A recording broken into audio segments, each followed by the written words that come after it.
नमस्कार. राज्य महिला आयोगाच्या वतीनं आयोजित केलेल्या आजच्या या आरोग्यवारी कार्यक्रमाच्या शुभारंभाच्या निमित्तानं या ठिकाणी उपस्थित असलेल्या आमच्या लाडक्या महिला व बालविकास मंत्री आदरणीय आदितीताई, आमचे शहराचे अध्यक्ष आदरणीय दीपक भाऊ, राजलक्ष्मीताई, माझ्या आयोगाच्या सदस्य सचिव मायाजी पाटोळे, आदरणीय वनराजदादा अंदेकर, आदरणीय विशालजी धनवडे, आदरणीय हेमंतजी रासने, आदरणीय लक्ष्मीताई अंदेकर, आमचे दत्ताजी सागरे, कल्पनाजी बळीवन, संदीपजी कदम, जयश्रीताई पालवे, दीपालीताई पांढरे, व्यासपीठावरील आमचे सबका सर ज्यांनी कालपासून खूप कष्ट घेत त्यांनी आणि त्यांच्या टीमने खूप चांगल्या पद्धतीचं नियोजन केलं, महानगरपालिकेची आरोग्य विभागाची सर्व टीम, प्रशासकीय अधिकारी, स्वच्छच्या माझ्या महिला भगिनी ज्या दरवर्षी या आरोग्यवारीला उपस्थित असतातच, पण खऱ्या अर्थानं देहू आळंदीवरून निघणारी वारी जेव्हा पंढरीच्या विठुरायाची आस घेऊन पुढे चालते, पण खऱ्या अर्थानं वारी पुढे जात असताना पाठीमागे लगेच तासामध्ये स्वच्छता करणारी आमची स्वच्छची टीम फार मोलाचं काम ही पुणे महानगरपालिकेत आणि पुण्यात करत असते.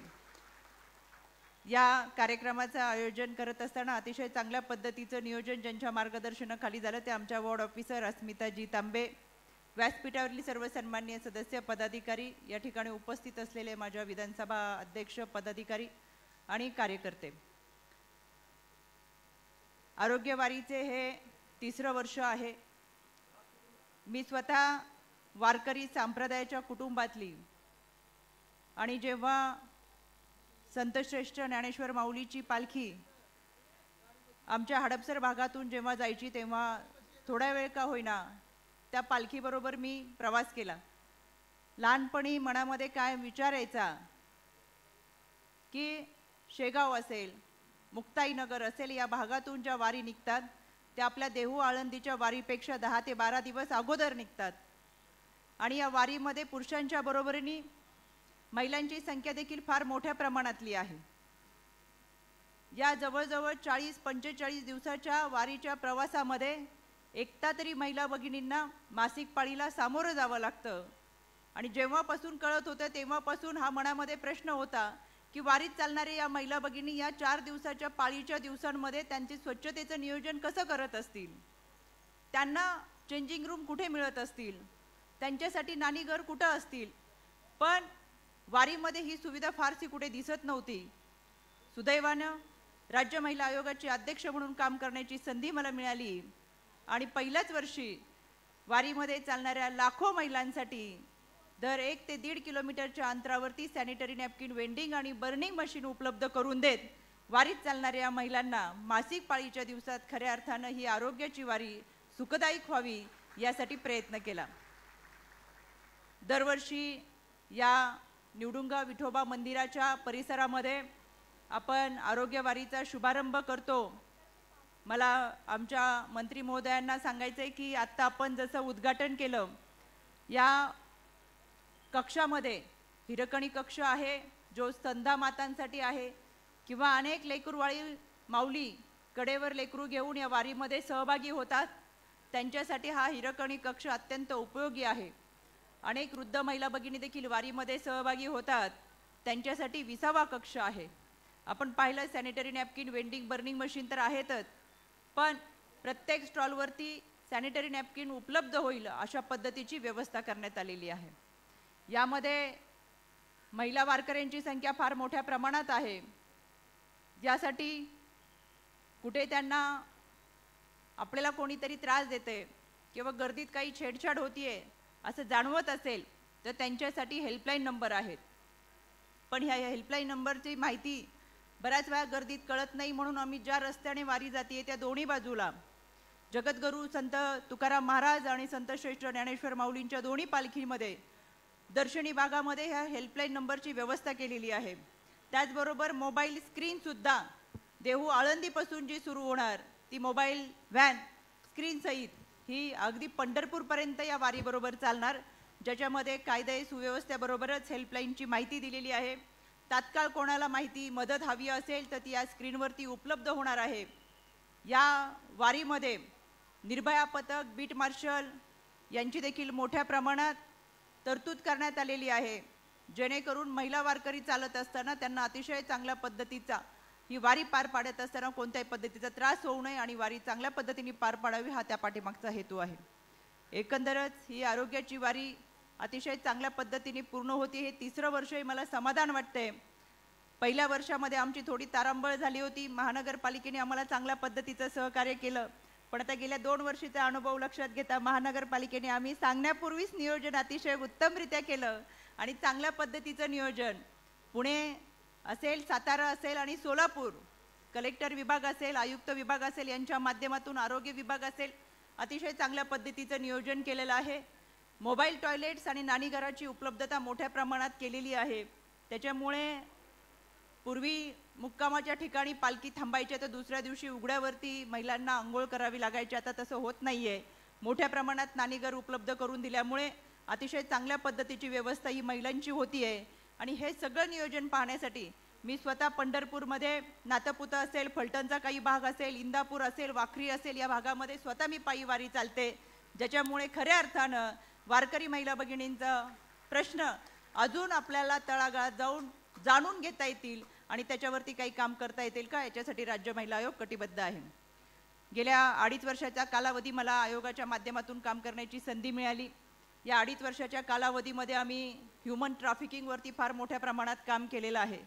आत्तापर्यंत जवळजवळ 90 ते 92 मुली आणि महिलांची आखाती देशामधून सुटका केलेली आहे. मिसिंग होणाऱ्या मुलींची संख्या मोठ्या प्रमाणात आहे. ही खंत मी कायम बोलून दाखवते. त्याच्यासाठी आम्ही मिसिंग सेलकडे दर 1.5-2 महिन्यांनी पाठपुरावा करतो. यामध्ये कॉलेज वयीन तरुणींची संख्या मोठ्या प्रमाणात आहे. 18 ते 22 वयोगट असेल, यामध्ये मिसिंग होणाऱ्यांची संख्या मोठ्या प्रमाणात आहे.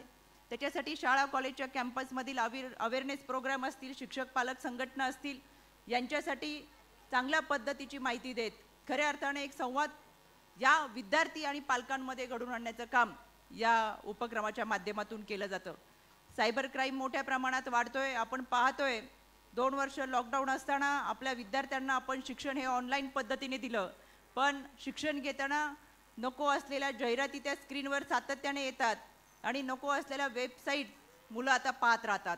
त्याच्यामुळे या सायबर क्राईमच्या जाळ्यामध्ये अडकण्याचं प्रमाण मोठ्या प्रमाणातलं आहे.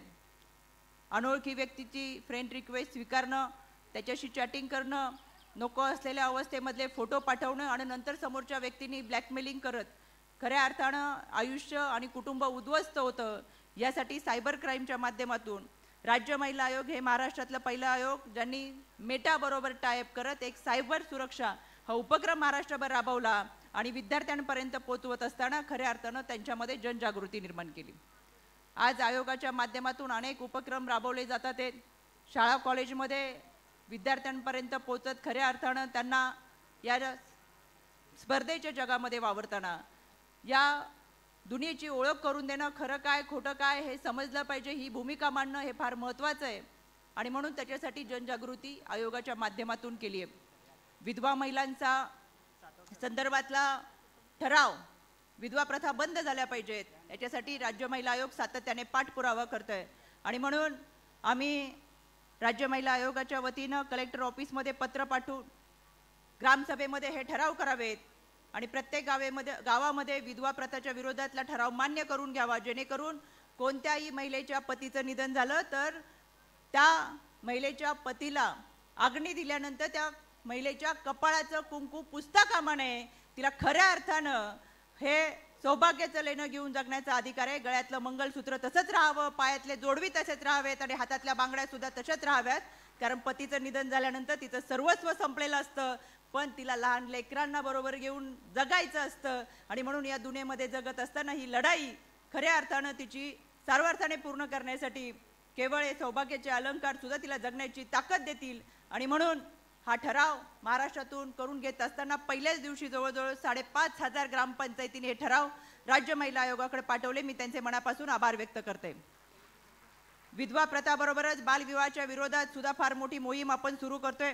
आधी तिथेही कालचीच घटना असेल, मला एक कॉल आला, त्यांनी सांगितलं ताई मी नाव सांगत नाही, पण बीडच्या सारणी गावामध्ये आत्ता 1 वाजता एक बालविवाह होतोय. त्या मुलीचं वय 14 वर्ष आहे. मला जेव्हा फोन आला तेव्हा 11:15 वाजले होते आणि 1 वाजता तो विवाह पार पडणार होता. मी तातडीने तिथं जे पोलीस अधीक्षक ठाकूर म्हणून आहेत त्यांना फोन केला आणि सांगितलं की तुमच्या बीड जिल्ह्यातल्या सारणी गावामध्ये आता एक बालविवाह होतो, 1 वाजता तात्काळ तो थांबवा, तातडीने आपली तुकडी तिकडे पाठवा. तातडीने या गोष्टीचं गांभीर्य ओळखत SP साहेबांनी आपली टीम तिकडे पाठवली आणि 1 वाजता होणारा बालविवाह थांबवला. आई वडिलांना समुपदेशन केलं, त्यांच्याकडून लेखी लिहून घेतलं की मुलीचं वय 18 वर्ष पूर्ण झाल्याशिवाय मी मुलीचं लग्न करणार नाही असं पालकांकडून लेखी लिहून घेतलं. आणि त्यांच्यावरती लक्ष ठेवण्यासाठी ग्रामसेवक आणि आमची जिमोबाची टीम ही कार्यरत आहे की इथून पुढे गावामध्ये कुठे विवाह होणार नाही. या निमित्तानं प्रसारमाध्यमं या ठिकाणी आहेत. मला आवर्जून सांगायचंय की कुठेही बालविवाह होत असेल तर तुमचं नाव गोपनीय ठेवलं जाईल, पण तुम्ही या संदर्भातली माहिती आमच्या आयोगाला कळवा किंवा 155-209 नंबरवर सांगा, 1091 या टोल फ्री क्रमांकावरती सांगा. कारण कुठला तरी कोवळा जीव जाण्यापूर्वी आपण त्याला वाचवणार आहोत आणि त्याच्यासाठी आपला एक फोन फार महत्त्वाचा आहे. याच्यासाठी आपण पुढे यावं हे आव्हान या निमित्तानं मी करते. समाजामधल्या महिलांचे प्रश्न फार मोठ्या प्रमाणात आहेत. राज्य महिला आयोगाच्या वतीनं तृतीयपंथीय महिलांचे देखील प्रश्न सोडवण्यासाठी आम्ही पुढाकार घेतला. मला जेव्हा आयोगाचं अध्यक्षपद मिळालं त्यावेळेस महाराष्ट्रात फिरताना अनेक तृतीयपंथी माझ्याकडे येऊन सांगायचे की तुम्ही सर्वसामान्य लोकांना OPD सहजासहजी मिळते, तुम्हाला आरोग्य सुविधा सहज मिळतात, कोविड कालावधीमध्ये तुमची तपासणी चांगली झाली, तुम्हाला रेमडेसिवीर मिळालं, ऑक्सिजन मिळालं, व्हेंटिलेटर मिळालं, पण आम्ही तृतीयपंथी लोक होती, आम्हाला साधं डॉक्टरांनी चेक करण्यासाठी OPD सुद्धा उपलब्ध कुठं झाली नाही. आम्हीच आमचं निधन करायचो. आम्हाला ताप आला तर आम्ही समजून जायचो की आम्हाला कोविड झालाय आणि त्यातच आमचं निधन जर झालं तर तुम्हाला सगळ्या लोकांना तुमचा मृत्यू झाला तर तुम्हाला अग्नी देण्यासाठी स्मशानभूमी आहे, पण तृतीयपंथी लोकांचा मृत्यू जर झाला तर त्यांना मृत्यूनंतर सुद्धा कोणी स्वीकारत नाही. म्हणजे जगण्याचा प्रश्न जितका कठीण आहे त्याच्यापेक्षा मेल्यानंतरचा प्रश्न अवघड आहे, गंभीर आहे. त्याच्यामुळे जगण्याची वाताहत होतेच, पण मृत्यूनंतर जास्त प्रश्न निर्माण होतात. म्हणून आमच्यासाठी कुठेतरी सुविधा उभी केली पाहिजे. मी याबद्दल राज्याचे वित्तमंत्री आदरणीय अजितदादा यांचे मनापासून आभार व्यक्त करेल की त्यांनी पुणे शहरात ससून हॉस्पिटलमध्ये जवळजवळ 23 ते 25 कोटी रुपये खर्च करून 25 खटांची सुसज्ज अशी स्वतंत्र व्यवस्था तृतीयपंथीयांसाठी उभी केली आणि हे महाराष्ट्रातलं पहिलं हॉस्पिटल आहे जिथं अतिशय चांगल्या पद्धतीची व्यवस्था उभी करत असताना तृतीयपंथीयांना एक आत्मविश्वास दिला की आम्ही तुमच्या आरोग्याची काळजी घेतोय. प्रश्न अनेक आहेत, आपण त्यांचे सगळे प्रश्न सोडवू शकणार नाही किंवा लगेच सुटणार नाही, पण किमान आम्ही तुमच्या सोबत आहोत. हा धीर फार मोठा असतो, हा आत्मविश्वास फार मोठा आहे, तो आयोगाच्या माध्यमातून देण्याचा या सगळेजण या ठिकाणी उपस्थित राहिलात. मी तुमच्या सगळ्यांचे मनापासून आभार व्यक्त करते. बा विठुरायाच्या दर्शनाची आज घेऊन चंद्रभागेच्या तीरावरती स्वर्ग सुखाचा आनंद घेण्यासाठी आपण सगळेजण या पंढरीच्या विठुरायाची वारी करत आहात. आपल्या सगळ्यांच्या मनोकामना पूर्ण व्हाव्यात ही सदिच्छा या निमित्तानं व्यक्त करते. आणि महायुती सरकारमध्ये आदरणीय दादांनी परवा जो अर्थसंकल्प सादर केला, या अर्थसंकल्पामध्ये मुख्यमंत्री लाडकी बहीण योजना जी आणली त्यासाठी मी तुमच्या सगळ्यांच्या वतीनं आदरणीय दादांचे मनापासून आभार व्यक्त करते. एकदा जोरदार टाळ्या वाजवून आपण दादांना, महायुती सरकारला मनापासून धन्यवाद देऊयात. खऱ्या अर्थानं रंजल्या गांजल्यांना आपलंसं म्हणत या समाजामधली धुरा सांभाळण्याची जबाबदारी दादांनी घेतलेली आहे. अन्नपूर्णा योजना असेल ज्यामध्ये वर्षभरामध्ये 3 सिलेंडर मोफत मिळणार आहेत, त्याचबरोबर बचत गटाचा निधी 15,000वरून 30,000पर्यंत नेलेला आहे. या सगळ्यांमध्ये पिंक रिक्षा संकल्पना आहे. या सगळ्या योजनांमध्ये आदितीताईंनी गेल्या वर्षी राबवलेली लेक लाडकी योजना असेल त्याच्यामध्ये सुद्धा आता भरीव तरतूद केलेली आहे. मुलगी जन्माला आली की तिच्या नावावरती 5,000 रुपये रोख रक्कम, ती 18 वर्षाची होईपर्यंत 75,000 रुपयाची रोख रक्कम, अशा पद्धतीची योजना या सरकारने सुरू केलेली आहे. खऱ्या अर्थानं महिलांना सबलीकरण, सक्षमीकरण देत असताना आर्थिकदृष्ट्या तिला जगण्याची ताकद या सरकारच्या माध्यमातून दिली. त्यांचे मी मनापासून आभार व्यक्त करते. आणि पुन्हा एकदा आपण सर्वजण या कार्यक्रमाला उपस्थित राहिलात, आपल्या सगळ्यांचे मी मनापासून आभार व्यक्त करून थांबते. धन्यवाद. जय हिंद, जय महाराष्ट्र.